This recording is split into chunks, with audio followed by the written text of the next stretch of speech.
전북 익산 지역의 한 국가등록문화재 지하에 금괴가 묻혀있다는 금괴 매장설이 제기되면서 경찰이 예의주시하고 있다는 소식입니다. 주현동 소재 구 일본인 농장 사무실의 창고 지하에 1,400억 원에 이르는 2톤가량의 금괴가 매장돼 있다는 이야기를 접한 도내 거주자 A씨가 발굴을 계획하며 해당 토지에 대한 매입 임대를 모색하고 있다고 하는데요.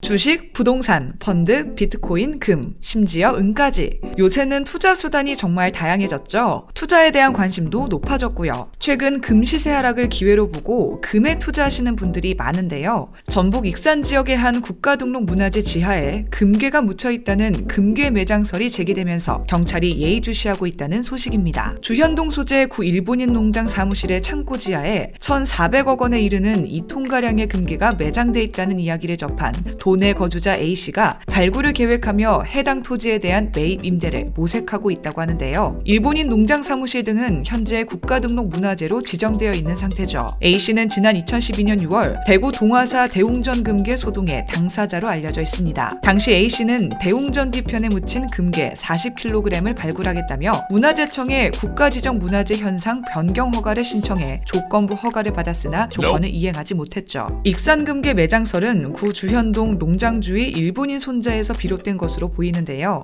대구 동화사 금괴 소동을 접한 일본인 손자가 패망과 함께 재산을 금으로 바꿔 농장 사무실 지하실에 묻어놓고 귀국했다는 할아버지의 이야기를 A씨에게 전하며 발굴을 의뢰했다는 겁니다. 경찰은 A씨 일행이 별도의 탐사 장비를 동원해 농장 창고 건물 지하 6m에 금괴가 묻혀있다는 사실을 탐지하고 해당 토지 매입 임대 방안을 모색하는 등 발굴을 꾀하고 있는 것으로 파악하고 있죠. 경찰은 금괴 매장설과 관련해 금괴 매장 유무에 관계없이 도굴이나 기타 강력 사건 등 각종 불법 행위 발생과 사회적 혼란, 공공안녕 위협 가능성에 무게를 두고 사태를 주시하고 있습니다. 이미 동네방네 소문이 났을 정도인데 땅 주인 귀에도 들어갔겠죠? 당장 기계나 장비를 동원해 땅을 파헤치고 있을지도 모르겠네요. 금은 그 아름다운 색채와 희귀성 그리고 불변성으로 인해 문명의 발상과 역사를 함께하며 일찍부터 사랑받아 왔습니다. 금은 곧 권력과 부귀의 상징으로 신의 영광에 대한 표현으로 또는 사후세계의 장식으로 각지에서 독특한 문화적 유산을 남기고 있죠. 고대의 금은 주로 공예품, 장식품, 기명, 불상 제작에 쓰였으며 중국, 일본과의 외교수단으로 사용되기도 했습니다. 고려 공민왕 때는 금을 이용하여 화폐를 주조했고요. 18세기 말에서 19세기 초 이후에는 금이 화폐로서의 기능을 가지고 거래되기 시작했으며 청나라와의 무역에서는 값진 수출 품목으로 이용됐죠. 산업이 발달되면서 금은 다양한 분야에서 사용되기 시작했는데 금화, 금은세공, 금은도금 등의 화폐 장식용, 의치, 치과 장비 제작용, 전기도금, 금사, 반도체 연결선 등의 전자공업용 외 미사일 로켓 해칠, 액체금속 등에 이용되고 있습니다. 쓰임새가 다양한 데다 불변성 덕에 보관이 용이하다는 점, 지구에 매장된 금의 양이 한정적이라는 점 등에 따라 금은 귀한 몸이 됐죠.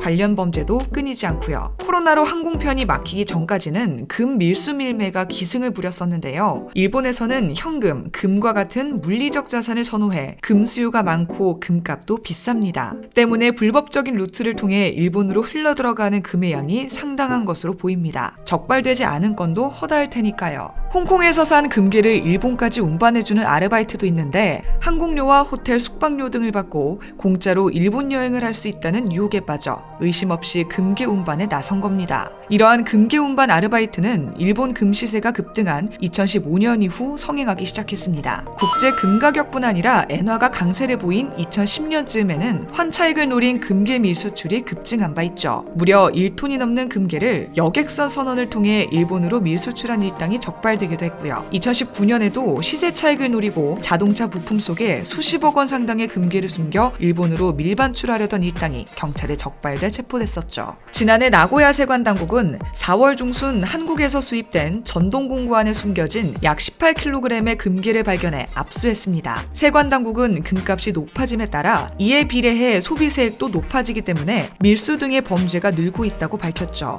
해외에서 일본으로 금을 반입하려면 세관에 신고 후 소비세 10%를 내야 하는데요. 일본에서는 소비세가 인상될 때마다 금괴 판매가 폭발적으로 급증한 바 있죠. 2020년 나고야 세관 사태 당시 NHK에 따르면 코로나19 이후 안전자산으로 분류되는 금 수요가 급증해 도쿄 상품 거래소에서 거래되는 금 선물 가격이 1g당 6,000엔을 돌파했다고 합니다. 이는 거래가 시작된 1982년 이후 최고치에 해당하죠. 수입 물자에 교묘하게 숨겨 금을 들여온 일본도 일본이지만 중국에서 구입한 금괴를 일본까지 가서 내다 판 것도 대단합니다. 그런데 왜 하필 일본일까요? 아무리 환차익 때문이라고 해도 밀수업자들이 그 고생을 하면서 비싼 항공료를 지불하며 일본까지 가는 그 이유. 우선 금 매입을 원하는 사람이 많다는 겁니다. 수요가 넘치니 공급이 따라갈 수밖에 없죠. 당연히 가격도 비싸지고요. 최근 일본 개인 투자자들의 금 투자 관행에 변화가 나타나고 있는데 지금까지는 시세가 오르면 팔고 떨어지면 사는 게 일반적이었지만 최근에는 일본 국내 금값이 40년 만에 최고 시세를 보였을 때조차 팔지 않고 보유하는 경향을 보였죠. 소비세 인상에 따른 차익 기대와 노후 생활 자금에 대한 불안감이 금 매각을 꺼리는 요인으로 꼽혔죠. 한 60대 부부는 20년 후의 경제 환경을 어떻게 알 수 있겠느냐? 금은 유가증권과는 달리 가치가 제로되지는 않기 때문에 보유하고 있으면 안심이 된다고 말했습니다. 주식이나 펀드에 비해 위험성이 낮은 예금 금리와 채권이자 등의 자산으로는 재산 형성을 기대하기 어려워진 탓이죠. 시세가 올라도 매각을 서두르지 않는 개인 투자자들이 증가하는 것은 가치가 떨어지기 어려운 자산으로 금이 전례 없이 투자가들의 주목을 받고 있음을 보여줍니다. 또 밀매업자나 밀수업자들이 몰려드는 데는 시장, 즉 거래 환경이 조성되어 있기 때문이죠. 금괴에는 일련 번호와 함께 순도, 함량 등이 적혀 있어 불법적으로 취득한 금괴는 당연히 자유롭게 사고 팔기가 어렵습니다. 신용카드보다 현금을 선호하고 금을 쟁여놓기 위해 사들이는 사람이 많다는 것은 어찌 보면 불법 거래에 최적화된 환경이죠. 하이테크를 자부하는 일본의 민낯은 이번 코로나 사태로 여실히 드러났습니다. 일본 회사원들은 메일로 서류를 받으면 프린트에 도장을 찍은 뒤 스캔해서 회신한다. 이 PHS가 일본의 디지털화를 막는 주범이다.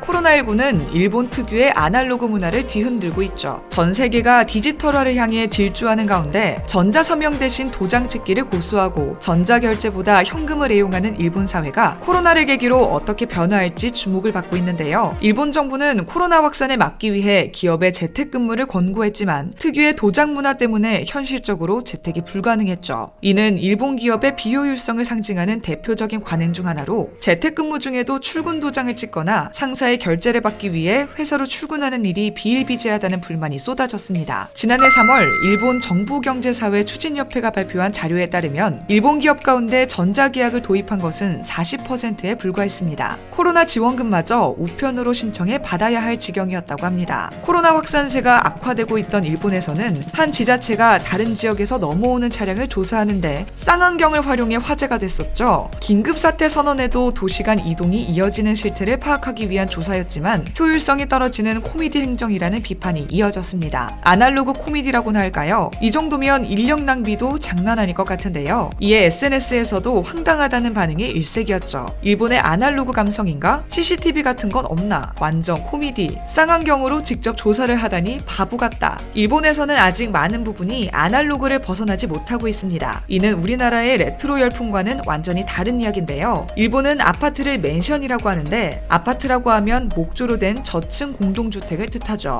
현관문은 열쇠로만 열 수 있습니다. 일본에서는 도어락이나 카드키 등 디지털 잠금 장치보다 열쇠가 안전하다는 인식이 있습니다. 열쇠를 몸에 지니는 불편이나 분실로 인한 위험성보다 비밀번호가 유출되거나 카드키의 디지털 정보가 악용될 리스크가 더 크다고 보는 거죠. 황당하죠? 외국인들은 일본에서 신용카드 사용이 불가능한 가게가 많다는 점에 깜짝 놀랍니다. 인공지능 로봇이 휴대폰을 팔고 가상현실 게임기가 세계에서 제일 먼저 상용화되는 나라지만 정작 신용카드나 모바일 지불 등 전자화폐는 정착되지 않은 거죠. 일본에서 전자화폐가 정착되지 않는 이유에 대해 의견이 분분한데요. 세뱃돈이나 축의금 등 친한 사람들끼리 현금을 주고받는 전통 때문에 혹은 거스름돈을 빠르고 정확하게 계산하는 가게 점원들의 능력 덕분에 현금 선호가 일종의 문화로 되었다는 주장도 있습니다. 하지만 전자화폐 보급률이 높은 한국과 중국에도 세뱃돈이나 축의금 문화가 뿌리내려 있죠. 5G 기술을 기반으로 한 한국의 전자결제 산업은 전 세계에서도 따라올 나라가 없죠. 요새 한국에서는 축의금이나 세뱃돈도 카카오페이와 같은 전자결제 서비스를 이용하는 것이 대세가 됐습니다. 또 거스름돈 계산 능력이라면 스피드가 생명인 마트나 시장에서 단련된 한국인의 자영업자들이 일본에 뒤처질 리가 없죠. 때문에 어설픈 문화론보다는 지갑에 현금이 있어야 안심이 된다는 일본인의 근거 없는 심리학이